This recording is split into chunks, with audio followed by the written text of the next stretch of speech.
In this comparative study, I will compare and contrast a 2003 Korean film, Memories of Murder, and a 2007 American film, Zodiac, to examine the use of narrative elements in introspective realist crime films. These films were chosen because of the parallels that can be drawn between their socio-historical and political context. Crime film is defined as a narrative that voices the conflict between personal initiative and social organization by following criminals, victims, and agents of the law. An enduring genre that burgeoned from film noir, the generic function of a crime film was seen as to invoke and reinforce a series of social bromides, showing that punishment comes with good intentions, and one cannot escape crime as the law is above individuals. This also took account of the audience's subconscious desire to maintain their sense of social decorum. However, since the early 2000s, a significant number of Hollywood and international films started to shift focus from expected action or suspense and onto the character's personal, emotional experience of crime.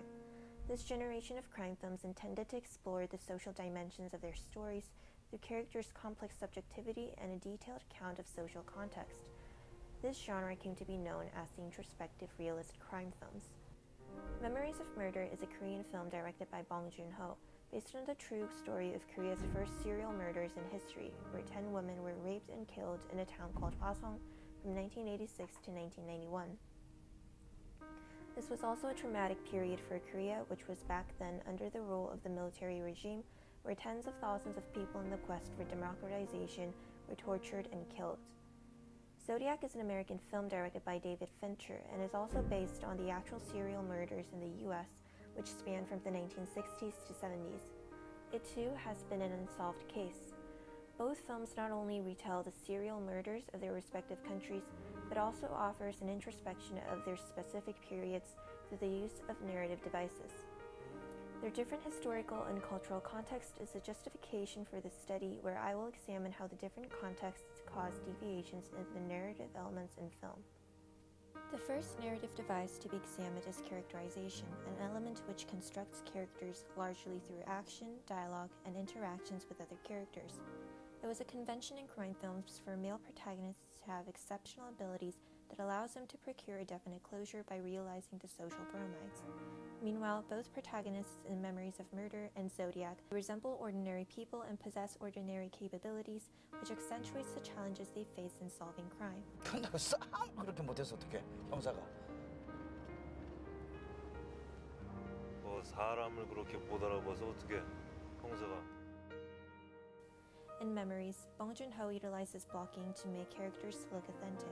There are frequent shots with the Baroque ensemble, where while a serious dialogue and action takes place in the foreground, a less serious and jocular act happens in the background, thus layering the shot.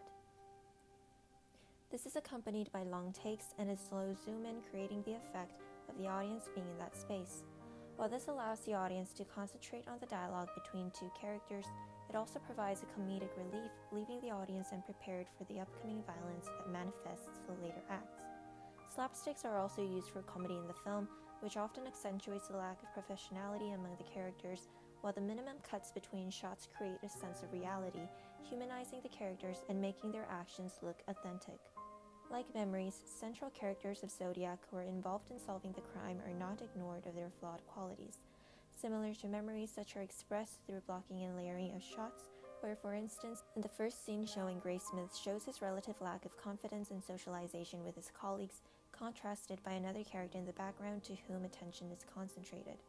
However, unlike Memories, the flaw that the narrative emphasizes is not much of the traits the characters possess, such as the lack of social skills or arrogance, but rather the change in their moral attitudes. As time progresses, the central characters whose perspectives were shown in the first act of the film are eliminated one by one, leaving Graysmith as a sole provider of perspective and action.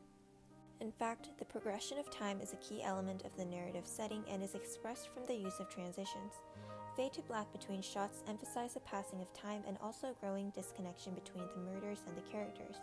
The interior change in the San Francisco Chronicle and a time lapse of the construction of the Transamerica Pyramid emphasizes a change in environment, showing how the world moved on from the murders and continued to evolve, where only one character refused to leave it as a memory. People get old, Robert. They forget. It's 4 years ago. Let it fucking go. You're wrong. Such contrast depicts a shift from the traditional values of community and disinterested sacrifice, which Graysmith embodies, to a combination of sympathy and individualism, which were the symptoms of the decade. Meanwhile, in Memories, time is utilized in the form of a ticking clock, which is a typical narrative device used to motivate the characters to achieve their goals within a specific time frame. Memories express the passage of time through the changing tones of the shots and weather. From the information gathered in the film, it is known that the killer will strike again on the next rain. Hence, the changing of weather create a sense of urgency and a rise in tension as characters are rushed to find the killer. Simultaneously, like what is done in Zodiac, Memories emphasizes the effect of the passage of time on the environment.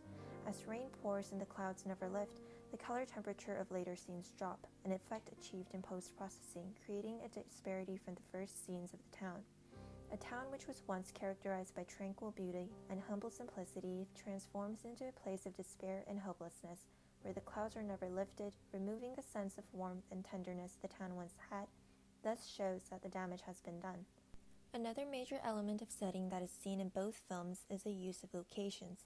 In Zodiac, multiple locations are featured as a means of showing various perspectives involved in the case. This may be the victims, detectives, or the central protagonist. A multitude of perspectives is an aspect of introspective realism that the film pursues, where authenticity and accuracy of the event becomes a priority. However, the film begins to lose accuracy as Graysmith's point of view manifests the last third of the film. As the third act is told in the subjective eyes of Graysmith, the audience come to share his obsession and desperation for closure. The audience laments the authorities' attitude of indifference towards Graysmith's efforts. Hence, the subjectivity of the film narrative leads to an establishment of moral boundaries of right and wrong, a narrative convention of Hollywood crime films that Zodiac ultimately abides to. Meanwhile, location in Memories is utilized for more symbolic purposes. The film starts with an establishing shot of the golden rice paddies, which creates a mood of nostalgia and warmth. While rice paddies are reminders of humble upbringings in Korea, it functions as Korea's foundation, as rice is a staple food of the country. Thus, the corpses of victims which inhabits the paddies symbolize the corruption taking place in Korea's core. The police station, which is supposed to be the nation's voice of justice, is shown to be ridden by torture and corruption, where detectives clean the dirty mess of the military regime by suppressing student riots and torturing suspects to gain their confession. The violence of the police is candidly portrayed, and the only blood that is actually drawn on screen comes from the death of a mentally retarded suspect, which results during a chase with the police. The darkness that the military regime brought to Korea in the 80s also becomes a visual motif of the film. It is during the moments of the town blackouts when the victims are at their most vulnerable, enabling the murderer to target the weak, hence showing the regime's failure to protect those in need while inflicting pain to the weakest minorities of society, whether they are students or social outcasts. Hence, Bong treats Hwasong of the 1980s as a space of allegory, one that reveals all of the underdevelopment and the incompetence of state authorities, a place where people die inevitably. The differences and similarities of the narrative elements of the two films all boils down to the different functionality they possess, despite their pursuits of achieving introspective realism. Zodiac, like Memories, end with an indefinite closure. However, it attains much more satisfaction than Memories, as Graysmith's book that chronicles his investigation becomes a source of indirect closure. Furthermore, the film's last scene provides an emotional catharsis for both the protagonist and the viewers, who now share his perspective. The shot-reverse shot between the two characters and the sequential shots of their reaction is an example of the Kuleshov effect, where the meaning that the audience creates is a confirmation of the suspect's identity as a Zodiac. Hence, the film creates a closure on its own terms, which again is an element of subjectivity in the film. But it is important to consider that such is an inherent aspect of Zodiac's origins in the Hollywood film industry, where films are eager to endorse the social bromides, as the industry's continued success depends on the health of the capitalist economy. Meanwhile, Memories of Murder persists its function as an allegory of Korean society in the 1980s. Through the film, we see that the victims of murder are not just the woman who had been raped, but an entire generation of that era who witnessed the violation of moral codes by the state, but were forced to carry on without resolution in the wave of Korea's rapid industrialization. The film started production in 2002, when Korea's economy had reached one of the world's largest growth in a short amount of time.